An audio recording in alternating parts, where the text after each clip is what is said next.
Argan Khan aka Argon was the fourth ruler of the Mongol Empire's Ilkhanate, from 1284 to 1291. He was the son of Arghun Khan, and like his father, was a devout Buddhist. He was known for sending several embassies to Europe in an unsuccessful attempt to form a Franco-Mongol alliance against the Muslims in the Holy Land. It was also Arghun who requested a new bride from his great-uncle Kublai Khan. The mission to escort the young Kokotchin across Asia to Argan was reportedly taken by Marco Polo. Argan died before Kokotchin arrived, so she instead married Argun's son, Ghazan. Biography. Argan was born to Arghun Khan and his Christian princess wife, Himash Khatun. Argan himself had multiple wives, and his mother-in-law Bulufan Khatun raised Argun's two sons Ghazan and Uljachu, both of whom later succeeded him and eventually converted to Islam. Argan had Uljachu baptized as a Christian at birth, and gave him the name Nicholas, after Pope Nicholas IV. According to the Dominican missionary Ricaldo of Montecristo, he was a man given to the worst of villainy, but for all that a friend of the Christians. One of the sisters of Argan, Uljath, was married to the Georgian king Bakhtang II. His Grand Vizier and Minister of Finance, Saad al-Dawla, was a Jew. Saad was effective in restoring order to the Ilkhanate's government, in part by aggressively denouncing the abuses of the Mongol military leaders. Conflicts. Argun's reign was relatively peaceful, and there were few conflicts with his fellow Mongols. He did fight a brief campaign against the Chagatai Khanate in Khorasan. In 1289 to 1290, he had to deal with an upheaval of the Oirat Emir Nowruz, who had to flee to Transoxania. In 1288 and 1290, he had repelled two separate invasion forces from the Golden Horde under Tula Buga in the area of the Caucasus. During Argun's reign, the Egyptian Mamluks were continuously reinforcing their power in Syria. The Mamluk Sultan Kalaur recaptured Crusader territories, some of which, such as Tripoli, had been vassal states of the Ilkhans. The Mamluks had captured the northern fortress of Margit in 1285, Latakia in 1287, and completed the fall of Tripoli in 1289. Relations with Christian powers. Argan was one of a long line of Genghis Khanite rulers who had endeavored to establish a Franco-Mongol alliance with the Europeans against their common foes, the Mamluks of Egypt. Argan had promised his potential allies that if Jerusalem were to be conquered, he would have himself baptized. Yet by the late 13th century, Western Europe was no longer as interested in the crusading effort, and Argan's missions were ultimately fruitless. Argun's letter mentioned the links that Argun's family had to Christianity, and proposed a combined military conquest of Muslim lands.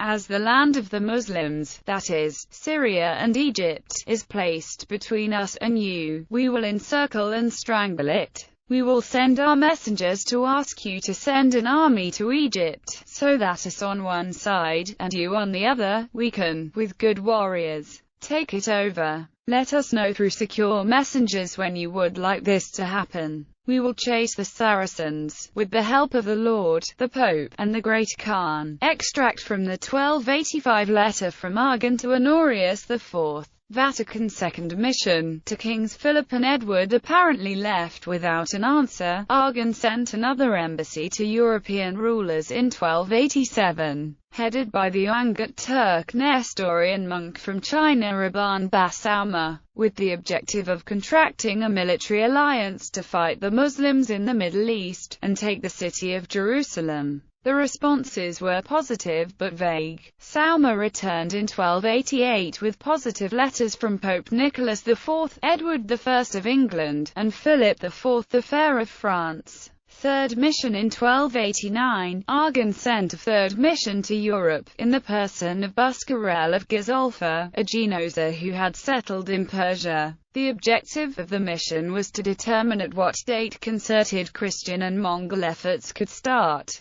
Argan committed to march his troops as soon as the Crusaders had disembarked at St. Jean d'Acre. Buscarel was in Rome between July 15 and September 30, 1289, and in Paris in November-December 1289. He remitted a letter from Argon to Philippe le Bel, answering to Philip's own letter and promises, offering the city of Jerusalem as a potential prize, and attempting to fix the date of the offensive from the winter of 1290 to spring of 1291. Under the power of the eternal sky, the message of the great king, Argun, to the king of France, said, I have accepted the word that he forwarded by the messengers under Sama Sagura, saying that if the warriors of Il-Khan invade Egypt you would support them. We would also lend our support by going there at the end of the Tiger year's winter 1290, worshipping the sky, and settle in Damascus in the early spring 1291. If you send your warriors as promised and conquer Egypt, worshipping the sky, then I shall give you Jerusalem. If any of our warriors arrive later than arranged, all will be futile and no one will benefit. If you care to, please give me your impressions. And I would also be very willing to accept any samples of French opulence that you care to burden your messengers with. I send this to you by Micra and say, all will be known by the power of the sky and the greatness of kings. This letter was scribed on the 6th of the early summer in the year of the ox at Hondelone. Letter from Argan to Philippe le Bel, 1289. France Royal Archives. Buscarello was also bearing a memorandum explaining that the Mongol ruler would prepare all necessary supplies for the Crusaders, as well as 30,000 horses. Buscarel then went on to England to bring Argan's message to King Edward I.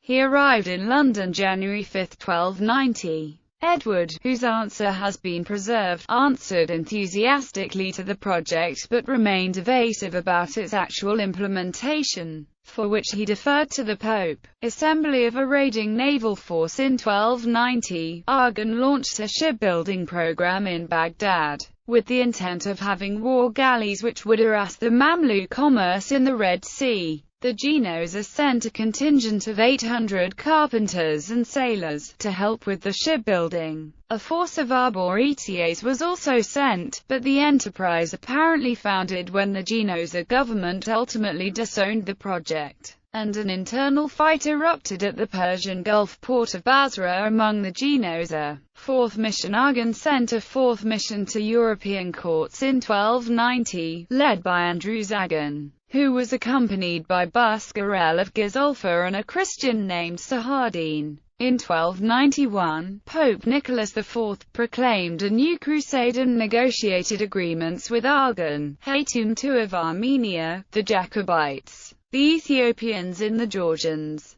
On January 5, 1291, Nicholas addressed a vibrant prayer to all the Christians to save the Holy Land, and predicators started to rally Christians to follow Edward I in a crusade. However, the efforts were too little and too late. On May 18, 1291, St. Jean d'Acre was conquered by the Mamluks in the siege of Acre. In August 1291, Pope Nicholas wrote a letter to Argan informing him of the plans of Edward I to go on a crusade to recapture the Holy Land, stating that the crusade could only be successful with the help of the powerful arm of the Mongols. Nicholas repeated an oft-told theme of the Crusader communications to the Mongols, asking Argan to receive baptism and to march against the Mamluks. Edward I sent an ambassador to Argan's successor Gaikar II in 1292 in the person of Geoffrey de Langley, but extensive contacts would only resume under Argan's son Ghazan. According to the 20th century historian Runciman, had the Mongol alliance been achieved and honestly implemented by the West, the existence of Outremer would almost certainly have been prolonged.